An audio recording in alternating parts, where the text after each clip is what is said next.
Disclaimer. This video contains depictions and discussions of real historical events involving unexplained deaths. While based on official records and eyewitness accounts, some theories explored are speculative. Viewer discretion is advised. This content is intended for educational and documentary purposes only. We mean no disrespect to the individuals or families involved. February 1959.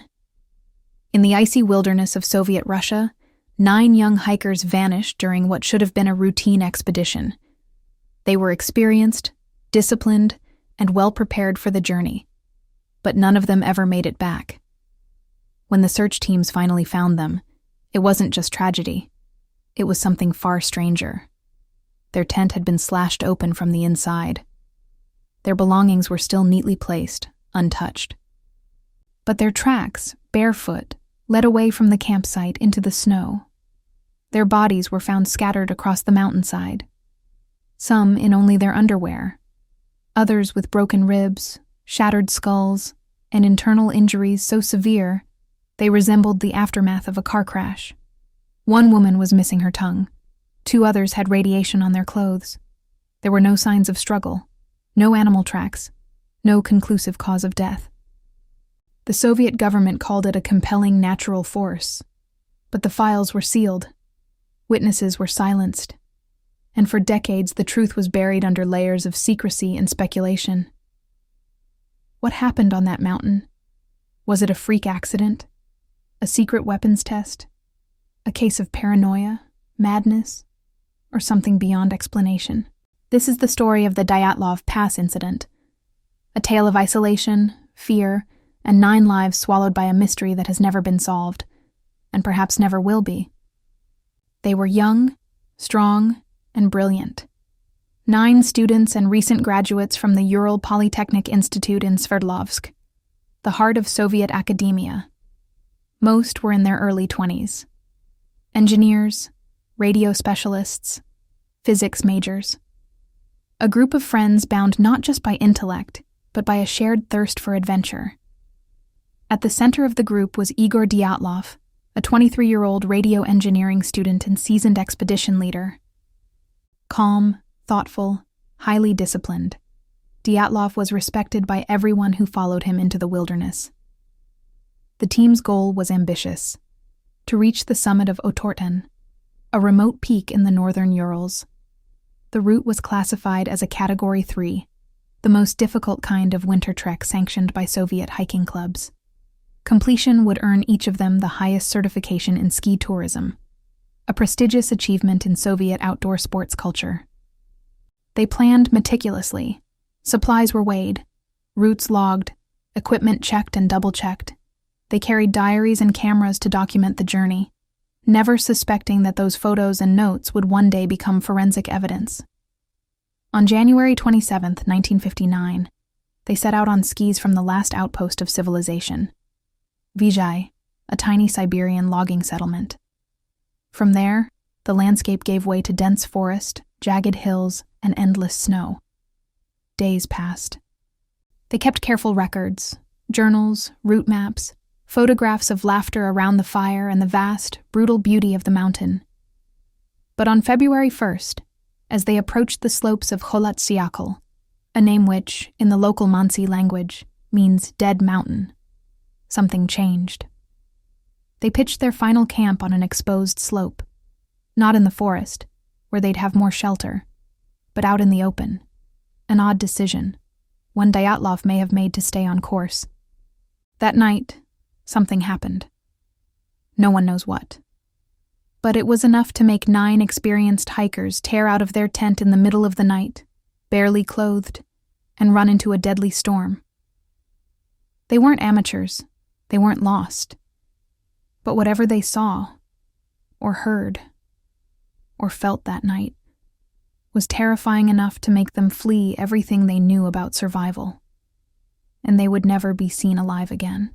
When search teams finally reached the campsite on February 26, 1959, nothing prepared them for what they saw. The hiker's tent was still there, partially collapsed, half covered in snow. But the scene was disturbing. The fabric was sliced open, not from the outside, but from within. It looked as though someone, or all of them, had panicked. The long tier ran from top to bottom, as if someone had clawed their way out in terror. But why? Inside, everything was still in place, boots lined up, cold weather gear untouched, food supplies undisturbed. But the hikers were gone. Then came the tracks.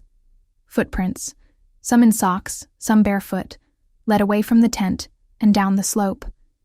No sign of running, just walking, single file, calmly, as if they had made a decision, or were following something. The first bodies were found at the forest's edge, under a large cedar tree. Yuri Krivonishenko and Georgy Doroshenko lay beside the remnants of a small fire. They were almost naked, their hands charred, likely from trying to stay warm. The tree above them had broken branches, suggesting one had climbed high, maybe to look for the others, or to escape something. 3 more were found between the tree line and the tent: Dyatlov, Kolmogorova, and Slobodin. All appeared to be crawling back toward camp, as if trying to return after fleeing. They wore slightly more clothing, likely taken from the first 2. Slobodin's skull was fractured, but the injury wasn't fatal. Hypothermia had claimed them all. The remaining 4 were missing. It took another 2 months to find them, buried under 4 meters of snow, deeper into the forest. The final 4 were discovered in a ravine, lying oddly together, as if they had built a makeshift den. But these weren't deaths by cold. Lyudmila Dubinina had her ribs crushed, and her tongue was gone. Alexander Kolovatov's neck was twisted unnaturally. Semyon Zolotaryov had massive internal injuries, his chest collapsed, and Nikolai Thibault-Brignol's skull was shattered as if struck by a massive force. Yet none of them showed external bruises. No blood. No wounds that explained what broke them from the inside out. And then there was the radiation. Traces of it were found on their clothing, particularly Dubinina and Zolotaryov's. Radiation that should not have been there. What could cause such injuries, without leaving a mark? Why were some of their bodies almost undressed when they fled into a blizzard? And what terror drove them to rip through their tent and into certain death? Whatever happened at that final camp wasn't just tragic, it was unnatural. The autopsies should have brought clarity. Instead, they deepened the nightmare. For 5 of the hikers, the cause of death was hypothermia, exposure, a silent killer in the frozen wilderness. But for the other 4, those found buried deep in the snow, the story turned violent and incomprehensible.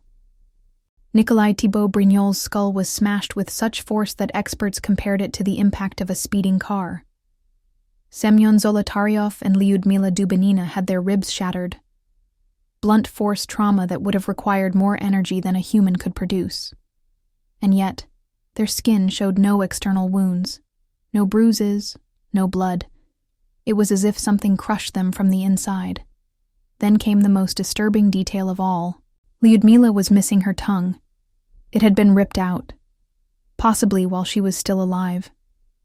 Her eyes were also gone, along with soft tissue around her mouth.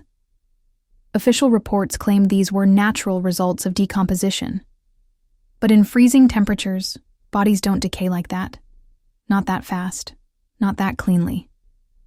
Investigators also discovered something even more chilling: radiation. Dubinina's clothing tested positive for radioactive particles, levels far above normal. Zolotaryov's clothes also showed contamination. Where had it come from? These weren't nuclear scientists. They weren't near a reactor. Some speculated the clothing had been borrowed from soldiers working in contaminated zones. Others wondered if they had stumbled upon something they were never meant to see. The scene itself made no sense. The hikers had removed their clothes as they fled, some even swapping garments in desperation. A few wore pieces of each other's clothing, shredded and torn, as if scavenged for warmth. But why flee at all? There was no sign of an avalanche, no snow displacement, no crushing debris. And all their gear, boots, jackets, food had been left behind in the tent. Rational hikers wouldn't abandon life-saving supplies unless they were faced with something even more terrifying. Search teams noted orange skin tones and gray hair on some of the bodies, signs often associated with radiation sickness. But these findings were quietly brushed aside, labeled as artifacts of exposure. Questions mounted, but answers were buried, along with the case. The Soviet government closed the investigation quickly. The cause of death? An unknown, compelling force. That was the official phrase. Cold, vague, final. But for decades, investigators, scientists, and conspiracy theorists would return to these details, trying to decode what kind of force could crush bone without breaking skin, leave behind radioactive traces, and silence 9 young hikers in a single, horrific night. Whatever happened at Dyatlov Pass defied physics, logic, and survival instinct. It wasn't just death. It was something far stranger, something no autopsy could explain. In the absence of answers, theories flooded in, some logical, some terrifying, all incomplete. The most widely accepted explanation is the avalanche theory, that a sudden collapse of snow forced the hikers to flee their tent in panic. It would explain the ripped canvas, the rush into the cold, and even the chaos that followed. But there's a problem. There was no avalanche debris, no compressed snow, no patterns in the terrain consistent with a slide. When rescuers arrived, the tent was still partially standing. Hardly the wreckage one would expect after a deadly avalanche. And if they had feared a snowslide, why not simply move down to the tree line with their gear? Why run barefoot? Then came the theory of infrasound. Some scientists proposed that a rare wind phenomenon, known as the Kármán vortex street, could have produced infrasound, low-frequency vibrations that the human ear can't consciously detect, but the body can feel. Prolonged exposure has been linked to nausea, panic, even hallucinations. Could this explain the hysteria? The tearing of the tent? The disoriented behavior? Maybe. But it doesn't explain the crushed skulls, or the radiation, or why seasoned hikers failed to regroup and survive a storm they were trained for. Then there are darker possibilities. Some believe the hikers stumbled upon a secret Soviet weapons test, perhaps a parachute mine explosion or chemical experiment. It would explain the internal trauma, the burned hands, the radioactive clothing, and the government's cold response. Some files were sealed for decades. Witnesses later claimed to have seen orange lights in the sky around the time of the deaths. UFO theories soon followed. So did tales of the supernatural. From Yetis to ancient Mansi curses, speculation spiraled into legend.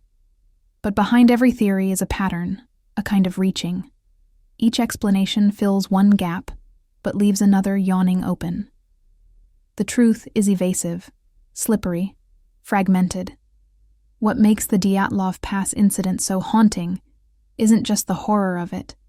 It's the feeling that whatever happened lies just beyond our grasp. That we've been circling the answer for decades, but the center remains untouched. And maybe that's the way it was meant to be. Chapter 5. The Silence of the State. What the Soviet government didn't want the world to know. From the moment the bodies were discovered, the Soviet response was cold, calculated, and oddly rushed. The investigation was opened and closed within weeks. Witness testimonies were cut short. Files were stamped, archived, then buried. The official cause of death? An unknown compelling force. No elaboration, no answers. Just a phrase designed to satisfy paperwork, not curiosity. Families were told little. Press coverage was brief and vague. And then, nothing. But behind the scenes, quiet contradictions piled up.